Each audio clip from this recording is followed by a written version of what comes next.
Milk shakes, protein foods కావాలి అంటే ఇంట్లోనే తయారు చేసుకోండి కానీ ప్రాసెస్ చేసిన ప్యాకెట్ ఫుడ్ మాత్రం తినొద్దు. ముందుగా ఒక గిన్నెలోకి క్యారెట్, కీరా, క్యాప్సికమ్, ఉల్లిపాయ, టమాటా ముక్కలు వేసుకొని కొన్ని ఉడికించిన శనగలు, వేరుశనగలు వేసి పక్కన పెట్టుకోవాలి. ఇప్పుడు సలాడ్ డ్రెస్సింగ్ కోసం రాత్రంతా నీటిలో నానబెట్టిన జీడిపప్పుని మిక్సీ జార్‌లో వేసుకోవాలి.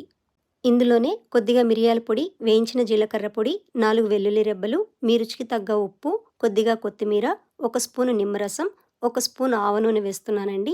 మీకు నచ్చకపోతే నువ్వుల నూనె కూడా వేసుకోవచ్చు. అలాగే ఒక స్పూను తేనె వేసుకొని ఇదంతా మెత్తగా గ్రైండ్ అవ్వడం కోసం 2 స్పూన్ల కొబ్బరి పాలు లేదా నీళ్లు పోసుకొని ఇలా మెత్తగా పేస్ట్ లాగా గ్రైండ్ చేసుకోవాలి. ఇలా గ్రైండ్ చేసుకున్న పేస్ట్‌ని మనం కోసి ఉంచిన కూరగాయ ముక్కలు, శనగల మీద వేసి అంతా బాగా కలిసేలాగా కలిపిస్తే ఎంతో యమ్మీగా ఉండే సలాడ్ తయారైపోతుంది. ఒక్కసారి రుచి చూసారంటే మళ్ళీ మళ్ళీ చేసుకొని తింటారు. అంత బావుంటుంది.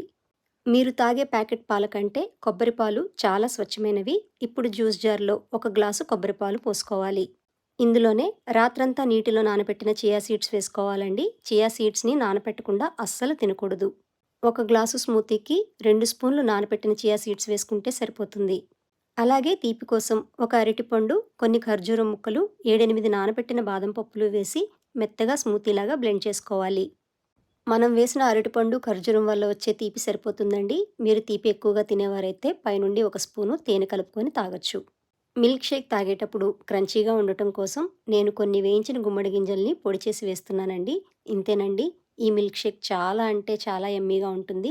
ఇలాంటి హెల్తీ బ్రేక్‌ఫాస్ట్‌ని మీరు కూడా ట్రై చేసి చూడండి.